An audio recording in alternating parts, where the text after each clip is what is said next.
Knock outs pressure situation வந்துட்டாலே quota இருக்க கோலி டிராகனா மாதிரி ஃபயர்மானு ஆப்போனன்ட் டீம் மேல ஃபயரை கக்கி அவங்கள அடிச்சு ஓட விட்டுருவாரு.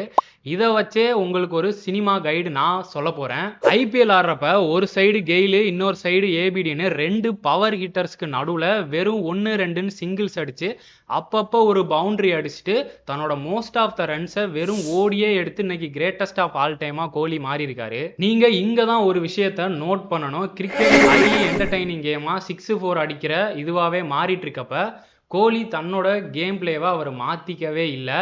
ரொம்ப ஸ்லோவாக ஆடுறான், டொக்கா வைக்கிறான் அப்படின்னு நிறையா கிரிட்டிசிசம் அவர் மேலே இருந்தாலுமே அதெல்லாம் ஊதி தள்ளிட்டு தன்னோட கேம் பிளேவை சுச்சுவேஷனுக்கு ஏற்ற மாதிரி ஆடி அவரை ஸ்டாண்ட் அவுட் பண்ணிக்கிறாரு.